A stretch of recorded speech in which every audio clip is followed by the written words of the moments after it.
C ಅವರು clean ಚಿಟ್ಟು ಸರ್ಕಾರಕ್ಕೆ. ಆ ಕುನ್ನಾ ಆಯೋಗ ಏನೋ ಮಾಡಿದರು, ಜಸ್ಟಿಸ್ ಮೈಕಲ್ ಕುನ್ನಾ, ಅವ್ರದ್ದು ಕೂಡ ಕ್ಲೀನ್ ರಿಪೋರ್ಟು. ಎಲ್ಲ ಮಾಡಿರೋದು ಪೊಲೀಸ್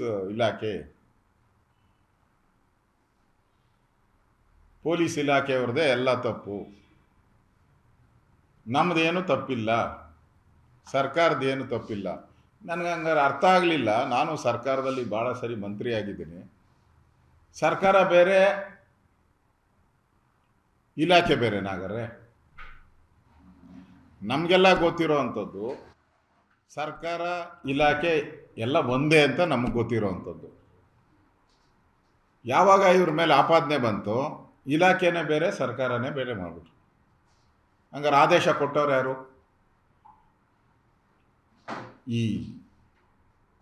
ಕಾರ್ಯಕ್ರಮಕ್ಕೆ ಮಾಡಬೇಕು ಅಂತ ಆದೇಶ ಕೊಟ್ಟವ್ರು ಯಾರು?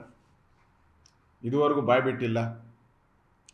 ಉಪಮುಖ್ಯಮಂತ್ರಿ ಹೋಗಿ ಮುಖ್ಯಮಂತ್ರಿ ಹೇಳ್ತಾರೆ, ಇದು ನಮ್ಮ ಕಾರ್ಯಕ್ರಮ, ಅಲ್ಲಿನ ಕಾರ್ಯಕ್ರಮ ನಮ್ಮ ಕಾರ್ಯಕ್ರಮ ಅಲ್ಲ ಅಂತಾರೆ. ಉಪಮುಖ್ಯಮಂತ್ರಿ ಆ ಕಾರ್ಯಕ್ರಮಕ್ಕೆ ಹೋಗಿ ಸಂಭ್ರಮ ಆಚರಣೆ ಮಾಡ್ತಾರೆ, ಸತ್ತ ಹೆಣಗಳ ಮೇಲೆ ಮಾಡ್ತಾರೆ. ಉಪಮುಖ್ಯಮಂತ್ರಿ ಯಾಕೆ ಹೋದರು? ಕಾರ್ಯಕ್ರಮ ಸರ್ಕಾರದಲ್ಲ ಅಂದಮೇಲೆ, ಕಾರ್ಯಕ್ರಮಕ್ಕೆ ಅನುಮತಿ ಕೊಟ್ಟಿಲ್ಲ ಅಂದಮೇಲೆ, ಕಾರ್ಯಕ್ರಮಕ್ಕೆ ಬಂದೋಬಸ್ತ್ ಮಾಡಿಲ್ಲ ಅಂದಮೇಲೆ ಯಾಕೆ ಹೋದರು ಉಪಮುಖ್ಯಮಂತ್ರಿ? ಈ ಪ್ರಶ್ನೆಗಳು ಈ ಯಾವುದೇ ಆಯೋಗದಲ್ಲಿ ಈ ಪ್ರಶ್ನೆಗಳೇ ಬಂದಿಲ್ಲ. ಈ ತನಿಖಾ ಆಯೋಗಗಳಲ್ಲಿ ಈ ಪ್ರಶ್ನೆನೇ ಬರಲಿಲ್ಲ. ಆ್ಯಕ್ಚುಲಿ ಮುಖ್ಯಮಂತ್ರಿಯನ್ನು ಇನ್ವೆಸ್ಟಿಗೇಷನ್ ಮಾಡಬೇಕಾಯಿತು, ಉಪಮುಖ್ಯಮಂತ್ರಿಗಳನ್ನು ಇನ್ವೆಸ್ಟಿಗೇಷನ್ ಕರಿಬೇಕಾಯಿತು. ನೋಟಿಸ್ ಕೊಟ್ಟು ಕರೆದಿದ್ದಾರಾ? ಆನ್ಲೈನಲ್ಲಿ ಅಟೆಂಡ್ ಆಗಿ ಅದು ಅಡ್ಜಸ್ಟ್ಮೆಂಟು. ಬೇರೆಯವ್ರಿಗೂ ಆನ್ಲೈನಲ್ಲಿ ಮಾಡಿಕೊಡ್ಬೇಕಲ್ಲ. ಇವರೊಬ್ಬರಿಗೇನು ಆನ್ಲೈನು, ಬೇರೆ ಯಾರಿಗೂ ಆನ್ಲೈನ್ ಇಲ್ವಾ? ಇನ್ಮೇಲೆಲ್ಲ ಅಪರಾಧಿಗಳಿಗೆಲ್ಲ ಆನ್ಲೈನೇ ಕೊಟ್ಬಿಡಿ. ಇಡೀ ರಾಜ್ಯದಲ್ಲಿ ಒಂದು ಸರ್ಕಿಲ್ ಹಾಕ್ಬಿಟ್ಟು ಆನ್ಲೈನೇ ಕೊಟ್ಬಿಡಿ. ಯಾಕೆ ಅಂದರೆ ಸರ್ಕಾರಕ್ಕೆ ಆಗಿರೋ ಮುಜುಗರನ್ನು ತಪ್ಪಿಸೋಕ್ಕೋಸ್ಕರ DC ಮತ್ತು ಈ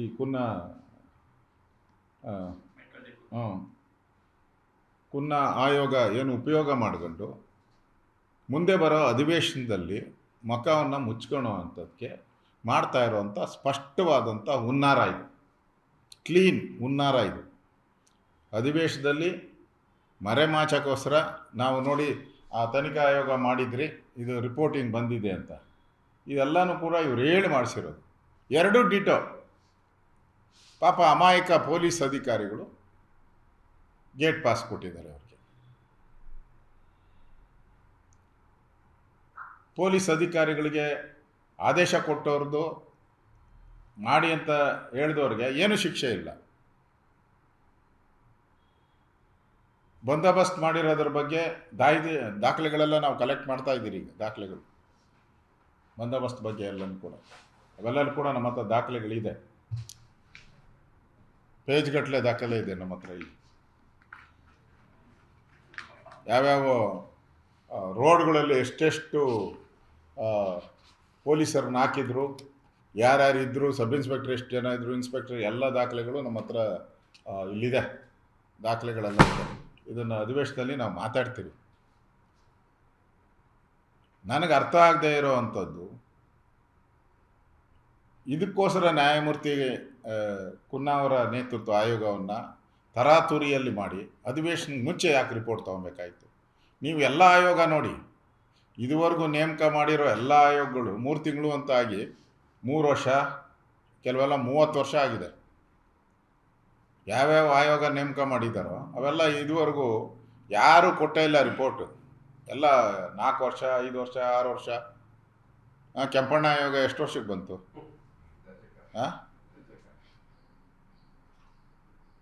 ಇದು ಸಡನ್ನಾಗಿ ಕೊಟ್ಬಿಟ್ಟವ್ರು. ಯಾಕೆ? ಅಧಿವೇಶನದಲ್ಲಿ ತೋರಿಸ್ಕೊಳಕ್ಕೆ, ಓದೋಕ್ಕೆ. ಮುಖ್ಯಮಂತ್ರಿಗಳು ಓದಬೇಕಲ್ಲ, ಇದನ್ನು ಓದೋಕ್ಕೆ ಅವರೇ ರೆಡಿ ಮಾಡಿಕೊಟ್ಟಂಗೆ ಮಾಡಿದ್ದಾರೆ.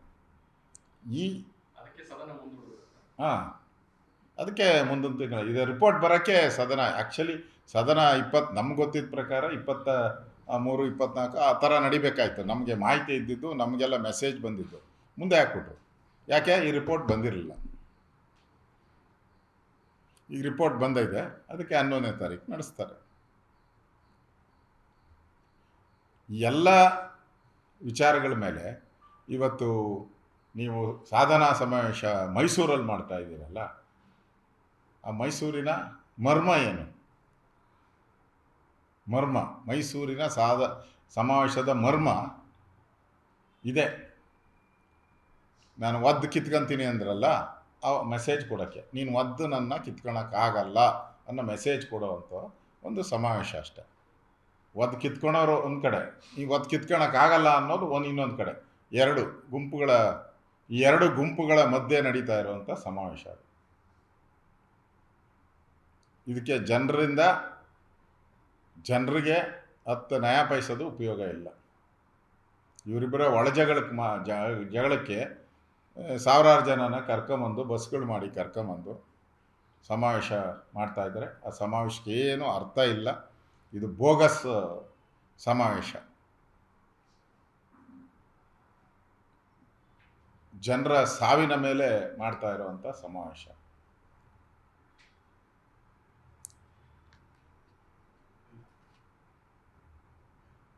ಸರಿ, ಸರ್ಕಾರ ಮಾಡುವ ಎಲ್ಲ ಆಯೋಗಗಳಿಗೆ ಬೆರಳೆಣಿಕೆಯಷ್ಟೇ ಜನರು ಅಧ್ಯಕ್ಷರಾಗುವುದರ ಉದ್ದೇಶ ಏನು ಅಂತ ಇಲ್ಲ. ಆಯೋಗಕ್ಕೆ ನೋಡ್ರು ಒಂದಿಬ್ರು ನಿವೃತ್ತ ನ್ಯಾಯಾಧೀಶರನ್ನು ಮಾತ್ರ ನೇಮಕ ಮಾಡ್ತಾರೆ.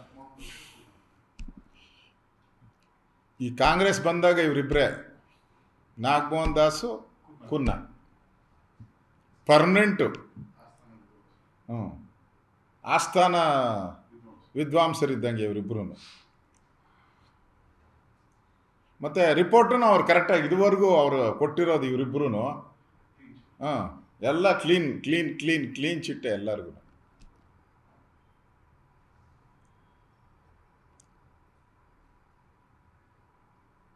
ಅಂದರೆ ಆಯೋಗಗಳಿಗೆ ಗೌರವ ಇಲ್ದಂಗೆ ಆಗೋಗ್ಬಿಟ್ಟಿದೆ ಈಗ. ಯಾರು ಜನನೂ ನಂಬಿಕೆ ಮಾಡ್ತಾ ಇಲ್ಲ. ಆಯೋಗ ನೇಮಕ ಮಾಡಿದ್ದೀನಿ ಅಂದರೆ ಜನನೇ ನಂಬ್ತಾ ಇಲ್ಲ. ಆ ಪರಿಸ್ಥಿತಿಗೆ ತಂದ್ಬಿಟ್ರು ಈ ಸಿದ್ದರಾಮಯ್ಯ ಆ್ಯಂಡ್ ಗ್ರೂಪ್.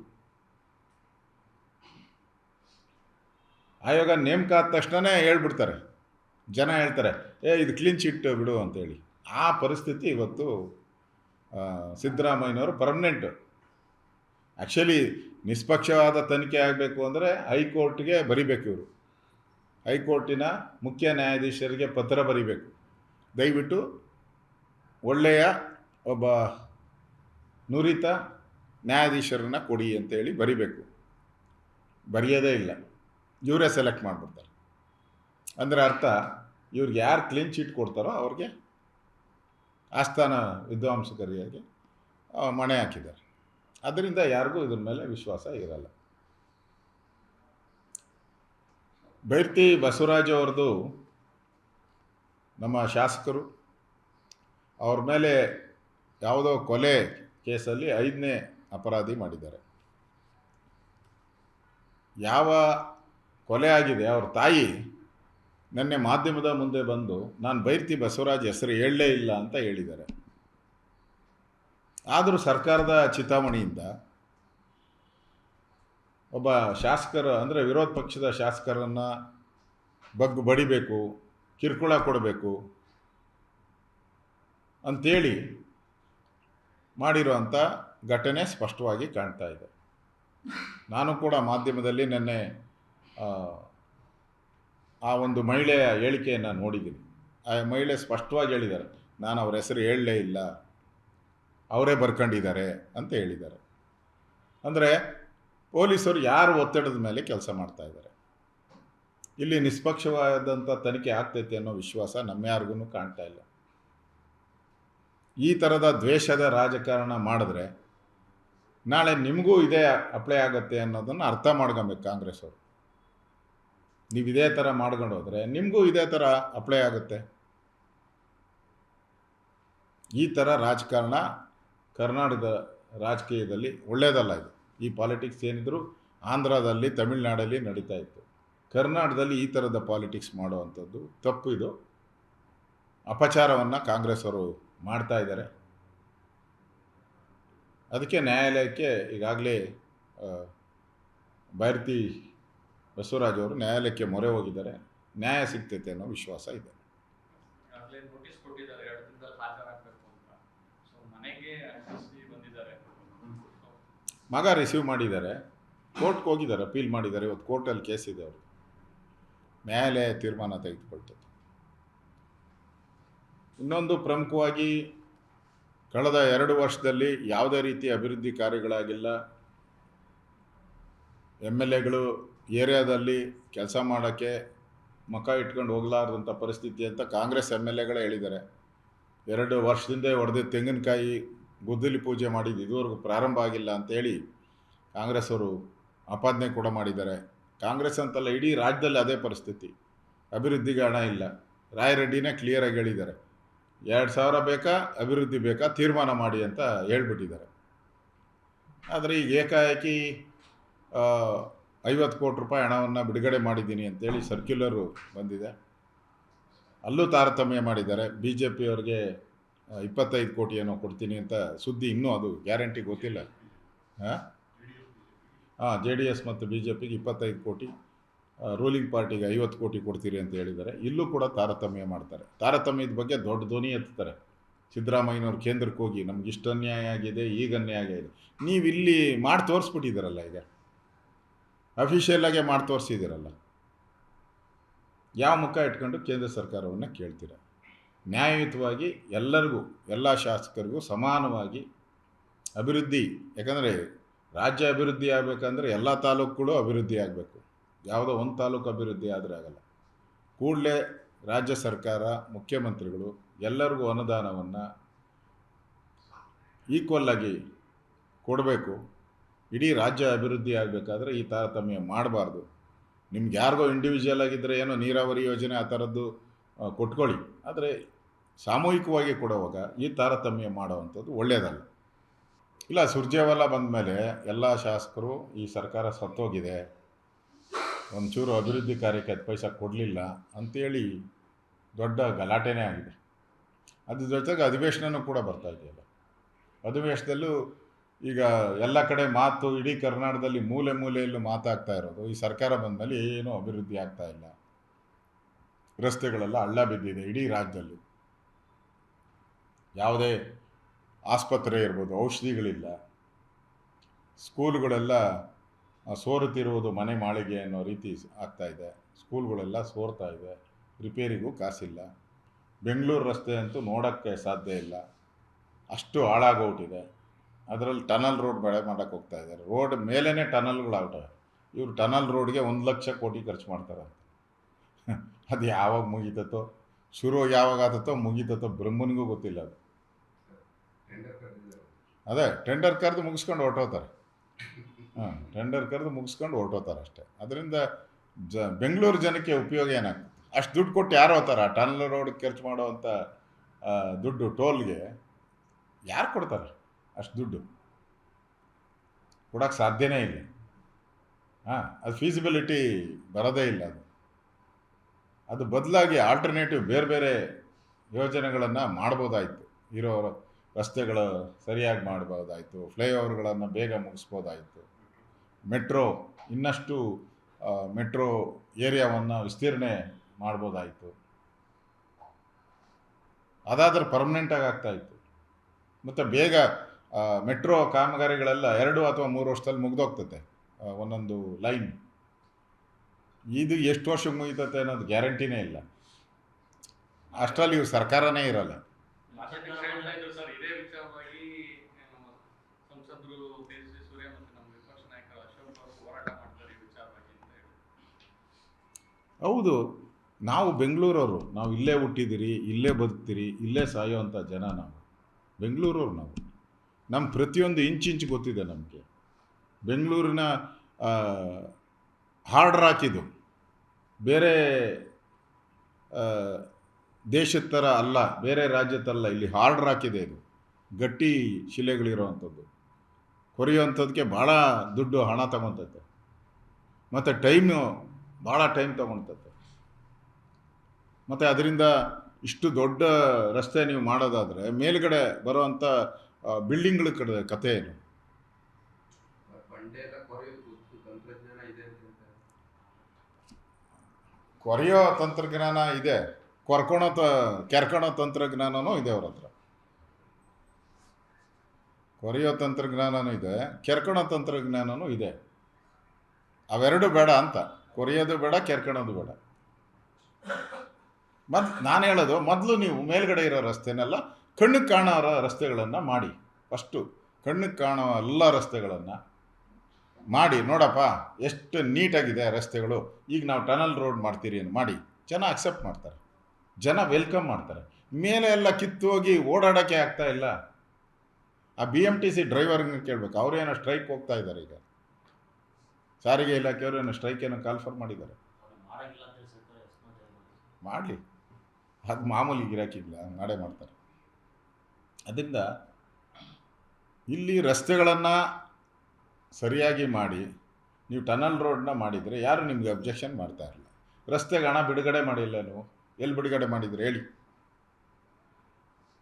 ಅಭಿವೃದ್ಧಿಗೆ ಹಣನೇ ಇಲ್ಲ, ಪಾರ್ಕ್ ಮೇಂಟೈನ್ ಮಾಡೋಕ್ಕೂ ಹಣ ಇಲ್ಲ, ಆಸ್ಪತ್ರೆಗಳ ಔಷಧಿ ಕೊಡೋಕ್ಕೂ ಹಣ ಇಲ್ಲ ನಿಮ್ಮ ಹತ್ರ. ಟನಲ್ ಎಲ್ಲಿಂದ ಬಂದ್ಬಿಡುತ್ತೆ? ಅದಕ್ಕೆ ನಾವು ಮೊದಲಿಂದನೂ ವಿರೋಧ ಮಾಡ್ತಾ ಇದ್ದೀರಿ. ನಾವು ಬೆಂಗಳೂರನ್ನು ನೋಡಿರೋರು ನಾವು. ಅದ್ರ ಬದಲಿನ ವ್ಯವಸ್ಥೆಗಳಿಗೆ ಹೋಗೋದು ಒಳ್ಳೆಯದು. ಮೆಟ್ರೋನ ಇನ್ನಷ್ಟು ಎಕ್ಸ್ಪ್ಯಾಂಡ್ ಮಾಡಿದ್ರೆ ಹೆಚ್ಚು ಜನಗಳನ್ನು ಇದರಲ್ಲಿ ಟ್ರಾನ್ಸ್ಪೋರ್ಟ್ ಮಾಡ್ಬೋದು. ಸರ್, BBMP 5 ಭಾಗ ಮಾಡುವುದಕ್ಕೆ ನಿನ್ನೆ ಸಂಪುಟದಲ್ಲಿ ಚರ್ಚೆ ಆಗಿದೆ. ತಾತ್ವಿಕವಾಗಿ ಒಪ್ಪಿಗೆಯನ್ನು ಕೊಟ್ಟಿದ್ದಾರೆ. ಇದ್ರ ಬಗ್ಗೆ ತಮ್ಮ ಅಭಿಪ್ರಾಯ? ನೋಡಿ, ಬೆಂಗಳೂರನ್ನ ಒಡೆಯುವಂಥದ್ದು ಕೆಂಪೇಗೌಡರನ್ನ ಹೊಡೆದಂಗೆ ಇದು. ಕೆಂಪೇಗೌಡರಿಗೆ ಅವಮಾನ ಮಾಡ್ದಂಗೆ ಇದು. 140 ಕೋಟಿ ಒಬ್ಬ ದೇಶದ ಪ್ರಧಾನಿ ನೋಡ್ತಾರೆ ಅಂದರೆ, 7 ಕೋಟಿ ಜನನ ಒಬ್ಬ ಮುಖ್ಯಮಂತ್ರಿ ನೋಡ್ತಾರೆ ಅಂದರೆ, 1 ಕೋಟಿ ಜನ ಒಬ್ಬ ಮೇಯರ್ ನೋಡೋಕ್ಕಾಗಲ್ವಾ? ನನ್ನ ಪ್ರಶ್ನೆ. ಆಗಲ್ವಾ? ನೀವೆಲ್ಲ ನೋಡೋದಾದರೆ ಮೇಯರ್ ಯಾಕೆ ನೋಡೋಕ್ಕಾಗಲ್ಲ? ಆಡಳಿತ ವ್ಯವಸ್ಥೆ ಏನಿದೆ ಅದನ್ನು ಭದ್ರ ಮಾಡಬೇಕೇ ಹೊರತು, ಅದು ಬಿಟ್ಟು ಭಾಗ ಮಾಡೋವಂಥದ್ದು, ಒಡೆಯೋ ಅಂಥದ್ದು ಕಾಂಗ್ರೆಸ್ಸಿನ DNA ಬಂದುಬಿಟ್ಟಿದೆ. ಹಿಂದೆ ದೇಶ ನೋಡಿದ್ರು, ಇಂಡಿಯಾ, ಪಾಕಿಸ್ತಾನ, ಬಾಂಗ್ಲಾದೇಶ ಮಾಡಿದ್ರು. ಈಗ ಬೆಂಗಳೂರನ್ನು 5 ಭಾಗ ಮಾಡಿ ಬೆಂಗಳೂರನ್ನು ಹೊಡಿತಾ ಇದ್ದಾರೆ. ಈ ಪಾಪ ಅವ್ರನ್ನ ಬಿಡಲ್ಲ, ಸುತ್ಕೊಳುತ್ತೆ. ಈ ಪಾಪ ಸುತ್ಕೊಳುತ್ತೆ. ಅಭಿವೃದ್ಧಿ ಮಾಡಬೇಕಾಯಿತು. ಅಭಿವೃದ್ಧಿ ಮಾಡಿ ನೀವು ಅಜೆಂಡಾವನ್ನು ಫಿಕ್ಸ್ ಮಾಡಬೇಕಾಯಿತು. ನೀವು ಬ್ರ್ಯಾಂಡ್ ಬೆಂಗಳೂರು ಮಾಡಿದ್ರಿ, 2 ವರ್ಷದಿಂದ ಅನೌನ್ಸ್ ಮಾಡಿದ್ರಿ. ಏನನ್ನ ಒಂದು ಹೆಜ್ಜೆ ಮುಂದೆ ಹೋಗಿದೆಯಾ ಬ್ರ್ಯಾಂಡ್ ಬೆಂಗಳೂರು? ಬ್ರ್ಯಾಂಡ್ ಬೆಂಗಳೂರು ಒಂದು ಹೆಜ್ಜೆ, ಒಂದು ಪ್ರಾಜೆಕ್ಟು, ಒಂದು ಡೆವಲಪ್ಮೆಂಟ್ ವರ್ಕ್ ಬೆಂಗಳೂರಲ್ಲಿ ಬ್ರ್ಯಾಂಡ್ ಬೆಂಗಳೂರು ನೇಮಲ್ಲಿ ಆಗಿದೆಯಾ? ಇಲ್ಲ. ಆಮೇಲೆ 2ನೇ ಇದಕ್ಕೆ ನೀವು ಅದು ಯಾರು ಅಕ್ಸೆಪ್ಟ್ ಮಾಡಿಲ್ಲ, ಟನಲ್ಗೆ ತೋರಿಸ್ಬಿಟ್ರಿ. ಇವಾಗ ಜನ ಬ್ರ್ಯಾಂಡ್ ಅಂತ ಅಲ್ಲಿ ನೋಡ್ತಾ ಇದ್ರು, ಅವ್ರನ್ನ ಟನಲ್ ರೋಡಿಗೆ ತಿರುಗಿಸ್ಬಿಟ್ರಿ ನೀವು. ರಾಹುಲ್ ಗಾಂಧಿಗೆ CM ಸಿದ್ದರಾಮಯ್ಯ ಮೊನ್ನೆ OBC ಸಭೆಯಲ್ಲಿ ನ್ಯಾಯ ಯೋಧ ಅಂತ ರಾಹುಲ್ ಗಾಂಧಿ ಬಿರುದು ಕೊಟ್ಟಿದ್ದಾರೆ. ನ್ಯಾಯ ಯೋಧ ಅಂತೆ ರಾಹುಲ್ ಗಾಂಧಿ. ನ್ಯಾಯ ಯೋಧ ಅದೇ ನ್ಯಾಯ ಮಾಡ್ತಾರಲ್ಲ. ಹೋಗಿ ಅಮೇರಿಕಾದಲ್ಲಿ ಬೇರೆ ಬೇರೆ ದೇಶದಲ್ಲಿ ಹೋಗಿ ಇಂಡಿಯನ್ ಬೈತಾರಲ್ಲ. ನಮ್ಮ ಸೈನಿಕರು ನಮ್ಮ ದೇಶ ಕಾಯಕ್ಕೋಸ್ಕರ ದೇಶದ ಗಡಿಗಳಲ್ಲಿ ಇಟ್ಕೊಂಡು ಪ್ರಾಣ ತ್ಯಾಗ ಮಾಡ್ತಾ ಇದ್ದಾರೆ. ಈ ಮನುಷ್ಯ ಮಜಾ ಮಾಡೋಕ್ಕೆ ವಿದೇಶದಲ್ಲಿ ಹೋಗಿ ಇಂಡಿಯನ್ ಬೈಯೋದಷ್ಟೆ. ಪುಲ್ವಾಮಾ ಆಯ್ತಾ, ಎಷ್ಟು ಭಯೋತ್ಪಾದಕರನ್ನು ಸತ್ರು, ಎಷ್ಟು ಬಿಲ್ಡಿಂಗ್ಗಳು ಹೋದ್ವು, ಲೆಕ್ಕ ಕೊಡಿ. ಪಾಪ ಕಷ್ಟ ಬಿದ್ದು ಸೈನಿಕರು ಹೋಗಿ ಪ್ರಾಣ ಬಿಟ್ಟು ಕೆಲಸ ಮಾಡಿದವರು ಸೈನಿಕರು, ಅದರಲ್ಲಿ ಲೆಕ್ಕ ಬೇರೆ ಇವ್ರಿಗೆ. ಇವ್ರಿಗೆ ನ್ಯಾಯ ಸೈನಿಕ ಅಂತ ಕೊಟ್ಟರೆ ಇದಕ್ಕೆ ಸೈನಿಕನಿಗೆ ಅವಮಾನ ಮಾಡ್ದಂಗೆ, ಆ ಸೈನಿಕರಿಗೆ ಅವಮಾನ ಮಾಡ್ದಂಗೆ. ಈ ಪದ ಬಳಕೆ ಮಾಡ್ಕೊಂಬಾರ್ದಾಯ್ತು ಕಾಂಗ್ರೆಸ್ ಅವರು. ಆ ಸೈನಿಕ ಪದವನ್ನು ಬಳಕೆ ಮಾಡ್ಕೊಂಬಾರ್ದಾಯ್ತು. ಅದು ಪವಿತ್ರ ಇರುವಂಥದ್ದು, ಪವಿತ್ರತೆ ಇರುವಂಥದ್ದು. ಸೈನಿಕ ಅಂತಂದರೆ ಪ್ರತಿಯೊಬ್ಬರು ಎದ್ದು ನಮ್ಮ ರಾಷ್ಟ್ರಧ್ವಜ ಹೆಂಗೆ ಬೆಲೆ ಕೊಡ್ತಿರೋ ಹಾಗೆ ನಮ್ಮ ದೇಶದ ಜನ ಪ್ರತಿಯೊಬ್ಬರು ಸೈನಿಕ ಅಂದರೆ ಹಂಗೆ ಬೆಲೆ ಕೊಡ್ತಾರೆ. ಆ ಪದನ ಇವರು ಉಪಯೋಗ ಮಾಡ್ಕೊಂಡು ಆ ಪದಕ್ಕೆ ಅಗೌರವವನ್ನು ತಂದಿದ್ದಾರೆ. ರಾಜೇಶ್ವರ್ ಮಾತಾಡಿದ್ದಾರೆ ಸರ್, ಮಲ್ಲಿಕಾರ್ಜುನ್ ಖರ್ಗೆ ಪ್ರಧಾನಮಂತ್ರಿ ಅಭ್ಯರ್ಥಿ ಘೋಷಣೆ ಮಾಡಿ ಮುಖ್ಯಮಂತ್ರಿಗಳು ಹೇಳಿದ್ದಾರೆ, ನಿಮ್ಮ ಅಧ್ಯಕ್ಷ ಸ್ಥಾನ ದಲಿತರಿಗೆ ಬಿಟ್ಕೊಡಿ. ಗೋವಿಂದ ಕಾರಜೋಳ ಅವರು ಮಾಡಿ ನಾವು ಅವಕಾಶ ಬಂದಾಗ ನಾವ್ಯಾರ್ದು ಅಧಿಕಾರನ ಕಸ್ಕೊಂಡಿಲ್ಲ. ಕಾರಜೋಳಗೆ ಅವಕಾಶ ಬಂದಾಗ ಉಪಮುಖ್ಯಮಂತ್ರಿ ಮಾಡಿದ್ದೀರಿ, ಈ ದೇಶದ ರಾಷ್ಟ್ರಪತಿ ಮಾಡಿದ್ದೀರಿ, 2 ಬಾರಿ ರಾಷ್ಟ್ರಪತಿಯನ್ನು ಆ ಸಮುದಾಯಕ್ಕೆ ಬಂದವ್ರನ್ನ ಮಾಡಿದ್ದೀರಿ. ನಾವು ಖರ್ಗೆ ಅವ್ರಿಗೆ ಅವಕಾಶ ಬಂದಿತ್ತು, ಅವ್ರ ಸೀನಿಯಾರಿಟಿಗೆ, ಅವರ ಚರಿಷ್ಮಾಗೆ ಒಂದು ಅವಕಾಶ ಬಂದಿತ್ತು, ಕೊಡಲೇ ಇಲ್ಲಲ್ಲ ನೀವು. ಕೊಡ್ದಿರ ಇಲ್ಲಿಂದ ಓಡಿಸ್ಬಿಟ್ರಲ್ಲ ಡೆಲ್ಲಿಗೆ. ಧರ್ಮಸಿಂಗ್ ಅವ್ರ ಜೊತೆ ಕಿಲಾಡಿ ಜೋಡಿನೋ ಏನು ಜೋಡಿ ಅಂದ್ರಲ್ಲಪ್ಪ, ಅದು ಜೋಡಿ ಧರ್ಮಸಿಂಗು ಮತ್ತು ಖರ್ಗೆ ಭಾಳ ಜೋಡಿ. ಅದರಲ್ಲಿ ಸೀನಿಯರು ಖರ್ಗೆ ಅವರು ಆಗಲೇ ಇಲ್ಲ. ಧರ್ಮಸಿಂಗ್ ಮುಖ್ಯಮಂತ್ರಿ ಆಗೋದು, ಖರ್ಗೆ ಆಗಬೇಕಾಯ್ತು. ಆ್ಯಕ್ಚುಲಿ ತಪ್ಪಿಸ್ತವ್ರು ಯಾರು? ಆ ಅರ್ಥದಲ್ಲಿ ವಿಜೇಂದ್ರ ಅವರು ಹೇಳಿರೋವಂಥದ್ದು. ಅವಕಾಶ ಬಂದಾಗ ತಪ್ಪಿಸಿದ್ದೀರ, ನಮ್ಮಲ್ಲಿ ಅವಕಾಶ ಬಂದಾಗ ಗ್ಯಾರಂಟಿ ನಾವು ಮಾಡೇ ಮಾಡ್ತೀರಿ. ಈಗಾಗಲೇ ಮಾಡಿ ತೋರಿಸಿದ್ದೀರಿ.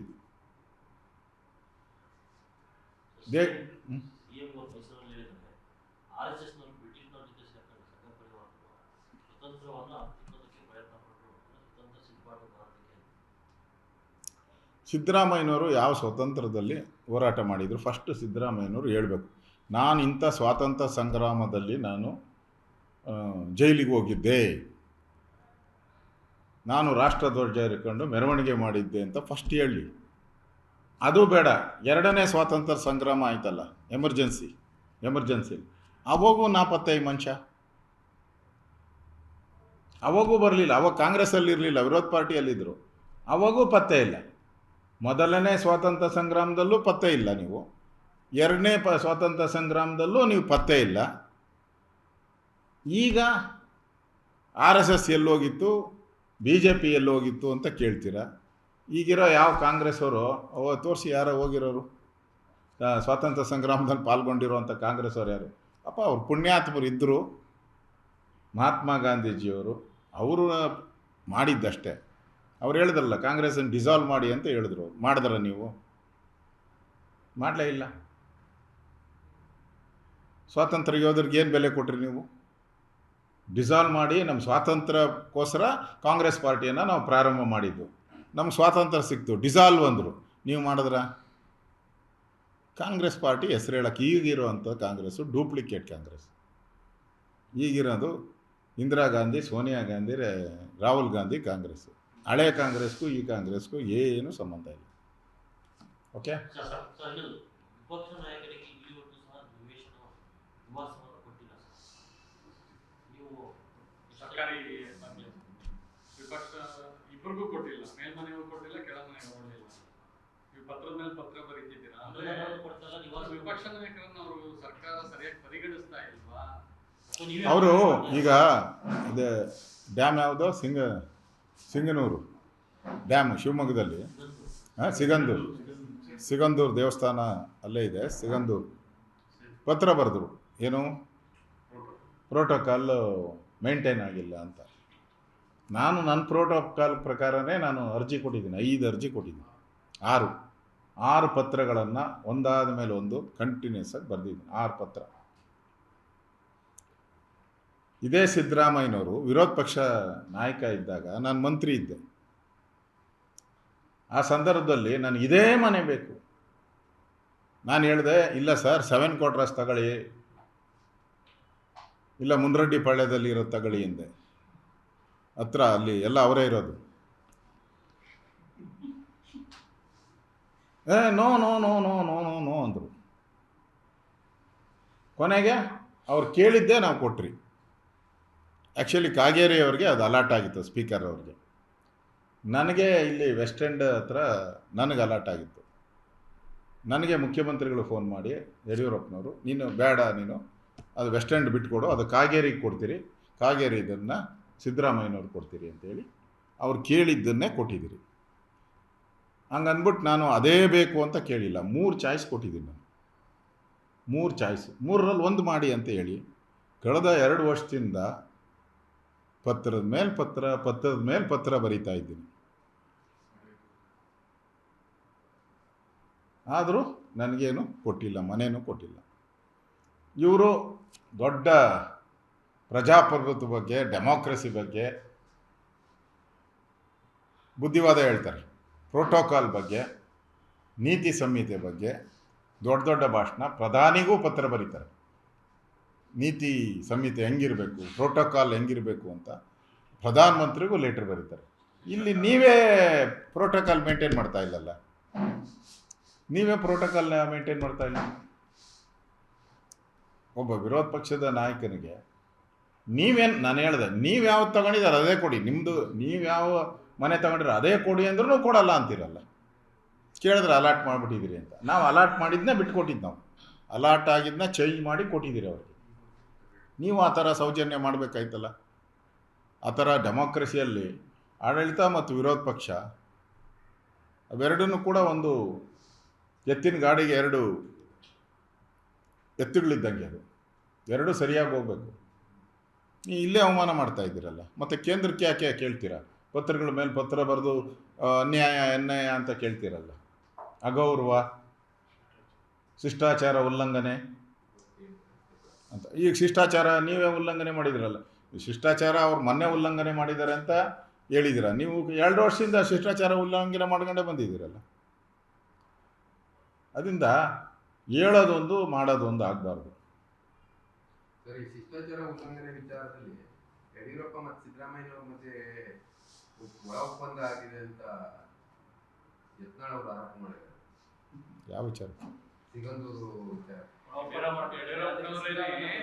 ಸಿಎಂ ಮತ್ತೆ ಕಾಂಗ್ರೆಸ್ನ ನಾಯಕರಿಗೆ ಬರಬೇಡಿ ಅಂತ ಹೇಳಿದ್ರು. ಕಾರಣ ಏನಂತಂದ್ರೆ ಕಾಂಗ್ರೆಸ್ ಮತ್ತು ಬಿಜೆಪಿ ನಡುವೆ ಸಂಘರ್ಷ ಇದೆ, ನಾವು ಯಾವುದೇ ಒಳ ಒಪ್ಪಂದ ಮಾಡ್ಕೊಂಡಿಲ್ಲ ಅನ್ನೋ ತರ ವಿಚಾರದಲ್ಲಿ ಹೇಳಿದ್ದಾರೆ. ನನಗೆ ಅದ್ರ ಬಗ್ಗೆ ಮುಂದೆ ಅಧಿವೇಶನ ಬರ್ತಾ ಇದೆ. ಆಗ ನಿಮ್ಮ ನಿವಾಸಕ್ಕೆ ಸಂಬಂಧಪಟ್ಟಂತೆ ವಿಪಕ್ಷ ನಾಯಕರಿಗೆ ಒಂದು ನಿರ್ದಿಷ್ಟವಾಗಿ ಮೀಸಲು ಇರಬೇಕು ಅನ್ನೋ ನಿವಾಸವನ್ನು ಡಿಮ್ಯಾಂಡ್ ಮಾಡ್ತಾರೆ. ಯಾಕಂದ್ರೆ ಈಗ ಸಿಎಂಗೆ ಮೀಸಲಿದೆ ಸರ್ ಕಾವೇರಿ ಅಂತ, ಅದೇ ರೀತಿ ವಿಪಕ್ಷ ನಾಯಕರಿಗೂ ಸಹ ಇರಬೇಕು ಅಂತ ಮಾಡ್ತಾರೆ. ನಾನು ಅಂಗಲಾಚಿ ಬೇಡ ಅಂತ ಸಂಸ್ಕೃತಿಯಿಂದ ಬಂದವನಲ್ಲ.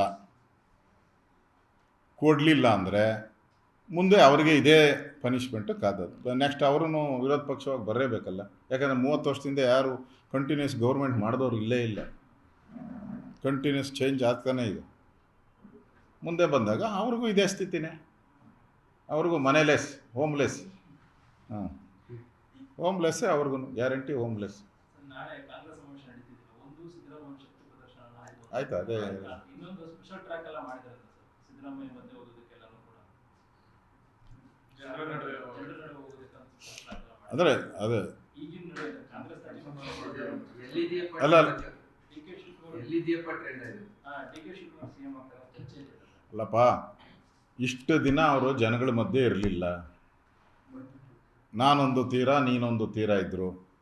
ಈಗ ಅನಿಸ್ಬಿಟ್ಟಿದೆ ಜನ ನನ್ನಿಂದ ದೂರ ಹೋಗಿದ್ದಾರೆ ಅಂತ.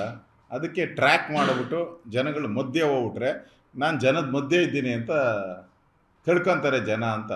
ಜನ ಏನು ಅಷ್ಟು ದಡ್ರೇನಲ್ಲ. ಕಾಟಾಚಾರಕ್ಕೆ ಜನಗಳ ಮಧ್ಯೆ ನೀವು ಟ್ರ್ಯಾಕಲ್ಲಿ ಹೋಗ್ಬಿಟ್ರೆ ಜನ ಸಿದ್ದರಾಮಯ್ಯ ಎಲ್ಲಿದೆಯಪ್ಪ ಅಂತ ಕೇಳ್ತಿದ್ದಾರೆ ಅಂತ ಹಂಗ್ ಮಾಡಿದ್ದಾರೆ ಸರ್. ಗ್ಯಾರಂಟಿ ಎಲ್ಲೋದೆಪ್ಪ ಅಂತ ಕೇಳ್ತಾ ಇದ್ದಾರೆ. ಎಲ್ಲೋದೆಪ್ಪ ಅಂತ ಕೇಳ್ತಾ ಇದ್ದಾರೆ. ಜನನೇ ಎಲ್ಲೋದೆಪ್ಪ ಅಂತ ಕೇಳ್ತಾ ಇದ್ದಾರೆ. ಆ ಪರಿಸ್ಥಿತಿ ಇವತ್ತು ಕರ್ನಾಟಕದಲ್ಲಿ ಇದೆ. ಮತ್ತು ರಾಜ್ಯದಲ್ಲಿ ಯಾರಾದರೂ ಮುಖ್ಯಮಂತ್ರಿ ಇದ್ದಾರೆ ಅಂತ ಅನಿಸಿದೆ ಯಾರಿಗಾದರೂ? ಪರ್ಮನೆಂಟ್ ಮುಖ್ಯಮಂತ್ರಿ ಯಾರಾದರೂ ಇದ್ದಾರೆ ಅಂತ ರಾಜ್ಯದ 7 ಕೋಟಿನೂ ಜನಕ್ಕೆ ಹೇಳಿ, ಯಾರು ಪರ್ಮನೆಂಟ್ ಮುಖ್ಯಮಂತ್ರಿ ಇದ್ದಾರೆ ಅಂತ ಅನಿಸೇ ಇಲ್ಲ. ಆ ಥರದ ವಾತಾವರಣ ಕರ್ನಾಟಕದಲ್ಲಿ ಇಲ್ಲೇ ಇಲ್ಲ. ಟೆಂಪ್ರವರಿ. ಮುಖ್ಯಮಂತ್ರಿ ಚಂದ್ರು ಬಿಟ್ರೆ ಯಾರು ಪರ್ಮನೆಂಟ್? ಹೌದೇ, ಮುಖ್ಯಮಂತ್ರಿ ಚಂದ್ರನೇ ಪರ್ಮನೆಂಟು. ಇವ್ರು ಇಲ್ಲ. ಎನಿ ಟೈಮ್ ನಾನು ಅವತ್ತೇ ಹೇಳಿದ್ದೇನಲ್ಲ, ಡಿ ಕೆ ಶಿವಕುಮಾರ್ ಜಾತಕದಲ್ಲಿ ಹಂಗೆ ಬರಲ್ಲ, ಕಿತ್ಕೊಬೇಕು ಅವ್ರು. ಅದಕ್ಕೆ ಈ ಸಮಾವೇಶ ಎಲ್ಲಿ ಕಿತ್ಕೊಂಬಿಡ್ತಾನೋ ಡಿ ಕೆ ಅಂತೇಳಿ ಸಮಾವೇಶ. ನನ್ನ ಸಜೆಷನ್. ಅದು ಕಾಂಗ್ರೆಸ್ ಅವ್ರು ಮಾಡ್ತಾರೋ ಬಿಡ್ತಾರೋ. ಡಿ ಕೆನೂ ಒಂದು ಕನಕಪುರದಲ್ಲಿ ಸಮಾವೇಶ ಮಾಡಬೇಕು. ಮಾಡ್ತಾರಾ ಸರ್? ಮಾಡ್ತಾರೆ. ಇಷ್ಟೆಲ್ಲ ಮಾಡಿದ್ಮೇಲೆ ಅವರು ಬಿಡ್ತಾರಾ? ಅವರು ಛಲವಾದಿನೇ. ಹಾಂ, ನನ್ನ ಸಲಹೆ ಕನಕಪುರದಲ್ಲಿ ಇದಕ್ಕಿಂತ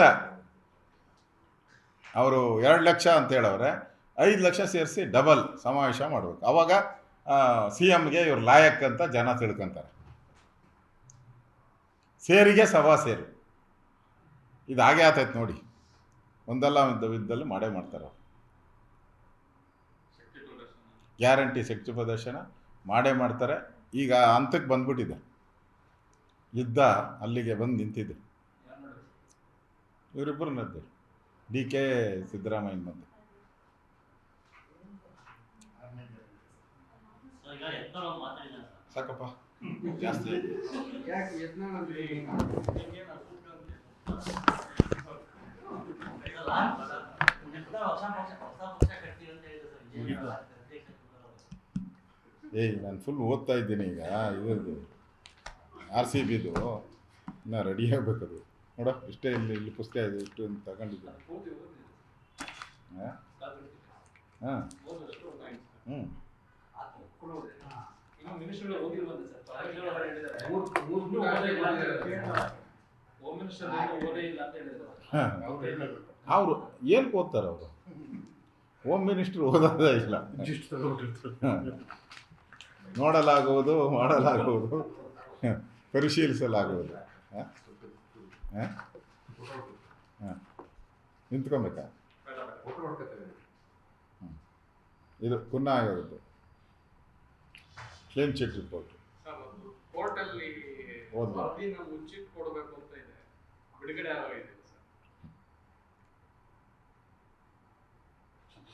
ಸರ್, ಅದ್ರೊಳಗೆ ಗೋವಿಂದರಾಜ್ ಕ್ಲೀನ್ ಚಿಟ್ ಕೊಟ್ಟಿದ್ದೀರಾ? ಸರ್ಕಾರಕ್ಕೆ ಕೊಟ್ಟಿದ್ದಾರೆ ಪೂರ್ತಿ, ಇಡೀ ಸರ್ಕಾರಕ್ಕೆ ಕ್ಲೀನ್ ಚಿಟ್ಟು.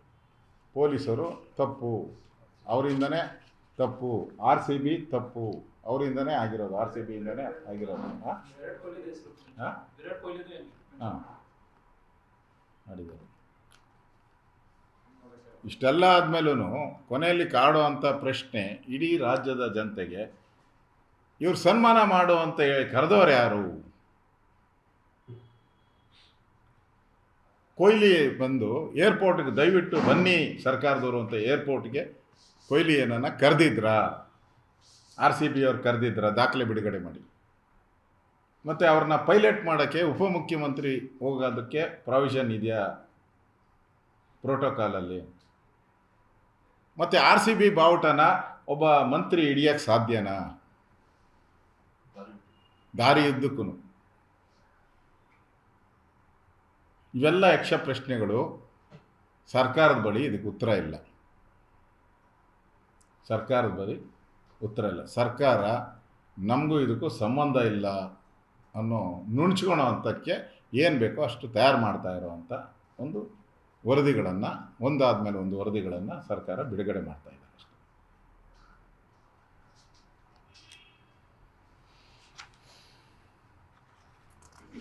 ಆಯ್ತಲ್ಲ? ಪ್ರಶ್ನೆ ಮಾಡಿ ಏನಾದ್ರು ಹೈಕೋರ್ಟ್ ಹೋಗ್ತಾರೆ, ಇದನ್ನ ಪ್ರಶ್ನೆ ಮಾಡಿ, ಅಂದ್ರೆ ವರದಿ ಸರಿ ಇಲ್ಲ,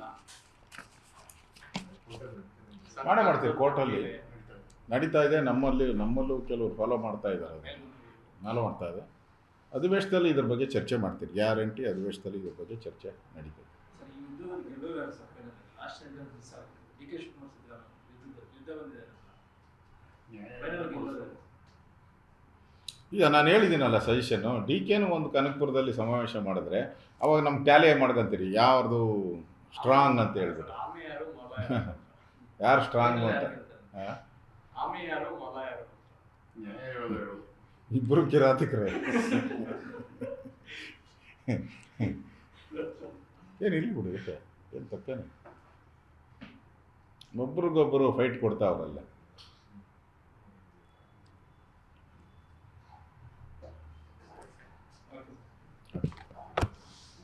ತಪ್ಪೇನು ಅದರಲ್ಲಿ? ಇರೋದಕ್ಕೆ